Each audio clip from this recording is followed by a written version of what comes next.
Now recently हमने देखा कि यूक्रेन ने कुछ प्रोमिनेंट इंडियंस को ब्लैकलिस्ट कर दिया रशिया के प्रोपेगेंडा को स्प्रेड करने के लिए। एटलीस्ट ये यूक्रेन की सरकार का आरोप है। यहां पर आप देख पाओगे, आर्टिकल आपको दिखेगा, कीव कीव राजधानी है यूक्रेन की। Kyiv blacklist Indians over Russian propaganda. अब यहां पर मैंने ये भी नोटिस किया कि इंडियन मीडिया ने इस टॉपिक को इतना एक्सटेंसिवली कवर किया नहीं है। कुछ ही आर्टिकल्स इस पर पब्लिश हुए थे। फॉर एग्जांपल द वायर ने एक आर्टिकल यहां पर पब्लिश किया है कि यूक्रेन का जो centre for countering disinformation है, इसने 3 प्रोमिनेंट इंडियंस को बैन किया है। एक तो बड़े जर्नलिस्ट हैं, एक सैम पित्रोदा, ये आपको पता होगा डॉक्टर मनमोहन सिंह जी के एडवाइजर थे, आज भी कांग्रेस पार्टी में काफी बड़े एडवाइजर हैं। उसके अलावा है पीएस राघवन, फॉर्मर एम्बेसडर रह चुके हैं। तो तीनों को यहां पर यूक्रेन ने कर दिया ब्लैकलिस्ट। अब यहां पर आप पूछोगे मगर ये सब करने का रीजन क्या है, ऐसा हुआ क्यों? तो देखिए, रीजन यहां पर समझने से पहले आपको यह जानना होगा कि आज के समय ऑनलाइन सबसे ज्यादा सपोर्ट रशिया को किस कंट्री से आ रहा है, तो वो देश है इंडिया। इसके बारे में ग्लोबल टाइम्स ने भी एडमिट कर दिया, जो काफी बार कोशिश करता है कि इंडिया रशिया रिलेशंस खराब हो रहे हैं, इसके बारे में ये आर्टिकल पब्लिश करे। तो इन लोगों ने भी यहां पर लिखा कि इंडिया में जो नेटिजन्स है, मतलब कि जो नेट पे लोग काफी सर्फिंग करते हैं, ये सीधा चले गए ट्विटर पे और बढ़ चढ़ के सपोर्ट किया रशिया को। और ये बातें ना सिर्फ चाइना ने, इंडियन मीडिया ने, दुनिया भर के मीडिया ने नोटिस करी है कि इवन दो इंडिया आज के समय क्वाड का मेंबर है, यूएसए के साथ हमारी स्ट्रेटेजिक अलायंस है, इंडिया की जो पब्लिक है वहां पर ओवरवेलमिंगली आपको रशिया का सपोर्ट मिलेगा। और ये जो सोच है कि इस वॉर का सारा ब्लेम रशिया पर डालना ठीक नहीं होगा, ये सोच इंडिया के अलावा बाहर के देशों में भी एग्जिस्ट करती है। मगर सिंस वहां के लोगों की आबादी कम है, ऑनलाइन इतने लोग एक्टिव वहां पे रहते नहीं है, तो उनकी प्रेजेंस इतनी फील नहीं होती। इंडियंस लाखों की संख्या में आ जाते हैं, ट्रेंडिंग पे ले आते हैं कोई भी चीज को, तो उनकी प्रेजेंस लोग फील कर पाते हैं। तो रिसेंटली क्या हुआ है कि यूक्रेन ने वेस्टर्न कंट्रीज के साथ मिलकर, जो बाइडेन की सरकार, उसके अलावा इवन बोरिस जॉनसन, कई कंट्रीज के साथ मिलकर यह डिसाइड किया कि जो लोग आज के समय प्रो रशिया बात कर रहे हैं उनको हम लोग ब्लैकलिस्ट करेंगे डिस इंफॉर्मेशन कैंपेन के अंडर। और इसलिए रिसेंटली यूक्रेन की सरकार ने निकाली एक ब्लैकलिस्ट उन लोगों की जो इनके हिसाब से गलत इंफॉर्मेशन पब्लिश करते हैं यूक्रेन वॉर से रिलेटेड। अब अगेन ये प्रोमिनेंट लोग हैं, journalist, author, ambassador, farmer ambassadors. तो यहां पर आप देख पाओगे कई अमेरिकन भी हैं, कई यूरोपियन भी आपको दिखेंगे। जो भी बाय द वे अमेरिकन यहां पे आपको दिख रहे हैं ना, ये राइट विंग अमेरिकन है। यूएस में भी आप अगर देखो तो एक बहुत ही इंटरेस्टिंग समीकरण बन रहा है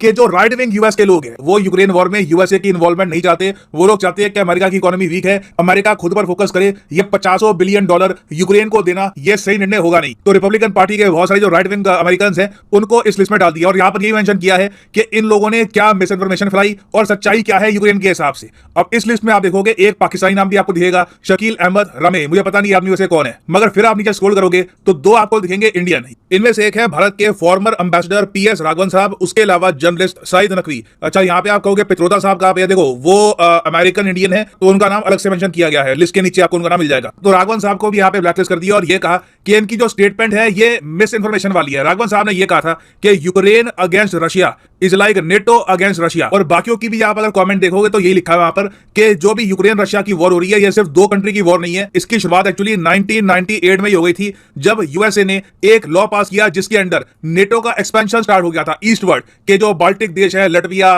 एस्टोनिया, लिथुएनिया, इनको भी नेटो में लेके आएंगे। यूक्रेन को भी नेटो में लाने की बात यहां पर पहली बार करी गई थी। तो यह बात दुनिया से छुपी नहीं है। और इंटरेस्टिंग बात देखिए, जो क्रक्स इन लोगों ने यहां पर ट्वीट किया या सोशल मीडिया पे कहीं पे लिखा है जिसकी वजह से इनको ब्लैकलिस्ट किया गया है, हमारे विदेश मंत्री भी ऑलमोस्ट सेम बात बोल चुके हैं। जयशंकर साहब ने ऑन रिकॉर्ड ये कहा था कि जो यूक्रेन क्राइसिस है इसकी जड़ें आपको मिलेगी पोस्ट सोवियत पॉलिटिक्स में। पोस्ट सोवियत पॉलिटिक्स मतलब कि जब 1991-1992 के बीच में यूएसएसआर टूट के बिखर गया और यूक्रेन एक नया देश बना, उसके बाद से जो एक पावर स्ट्रगल स्टार्ट हो चुकी है, नेटो ने यूक्रेन को सपोर्ट करना स्टार्ट कर दिया। रशिया चाहता था कि यूक्रेन या तो प्रो रशिया रहे या फिर न्यूट्रल रहे, तो इसी पावर स्ट्रगल में यूक्रेन इन दी एंड पिस गया। तो यूक्रेन का जो ये डिसइंफॉर्मेशन लैब है, ये यहां पर कह रहे हैं कि ऐसी स्टेटमेंट भी नहीं देनी चाहिए। ये एक्चुअली इनके हिसाब से ये प्रो रशिया वर्जन है। तो प्रो रशिया नैरेटिव को ये लोग किल करना चाहते हैं और ये लोग चाहते हैं कि पूरी दुनिया में एक सिंपल नैरेटिव ये चले कि यूक्रेन यहां पर विक्टिम है, Ukraine was minding its own business, अचानक से रशिया ने यहां पर अटैक कर दिया। अब यहां पर आप एक क्वेश्चन पूछोगे, अच्छा ठीक है, अब इन्होंने इंडियंस को ब्लैकलिस्ट करना स्टार्ट कर दिया और ये मैं आपको बताता हूं रुकेंगे नहीं, अभी बहुत इंडियंस को ब्लैकलिस्ट करेंगे। ये इसको लेकर जो बाइडेन की भी एक प्रॉपर पॉलिसी है कि रशियन डिस इंफॉर्मेशन से लड़ना है। अब डिस इंफॉर्मेशन बड़ा ब्रॉड वर्ड होता है, कई बार ये भी होता है कि जो मुझसे एग्री नहीं करता ना, जिसका ओपिनियन मुझसे डिफरेंट है, उसको भी टैग कर दो, ये डिसइंफॉर्मेशन है। तो अब आपका क्वेश्चन यहां पर ये होगा कि क्या इस ब्लैक लिस्टिंग से कुछ इंपैक्ट पड़ेगा? देखिए, डिपेंड करता है उस कंट्री की गवर्नमेंट पे कि क्या ये यूक्रेन की ब्लैकलिस्टिंग को सीरियसली लेती है या नहीं लेती है। अब मैंने यूके में देखा कि एक जर्नलिस्ट था, वो ट्विटर, फेसबुक पर काफी एक्टिव था, यूट्यूब पे भी एक्टिव था। यहां पर आप देख पाओगे इनकी फोटो, ग्राहम फिलिप्स इनका नाम है, प्रो रशिया यूके जर्नलिस्ट है।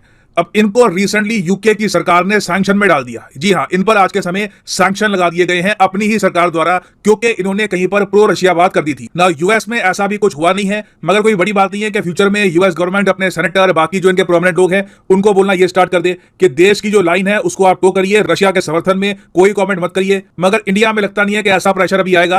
अगर यूक्रेन ब्लैकलिस्ट कर भी दे तो मुझे लगता नहीं है कि इंडियन गवर्नमेंट, हमारे जो ये प्रोमिनेंट लोग हैं, फॉरेन एम्बेसडर्स हैं, इनके खिलाफ कोई एक्शन लेने वाली है। तो ये कंट्री टू कंट्री डिपेंड करता है, बट इंटरेस्टिंग है देखना कि किस तरीके से अब ये जो आप कह लीजिए परसेप्शन की वॉर लड़ी जा रही है कि इन दी एंड नैरेटिव कौन सेट करेगा, कहानी शुरू से लेकर अंत तक क्या थी, ये कौन डिसाइड करेगा, इसको लेकर आज के समय चल रही है।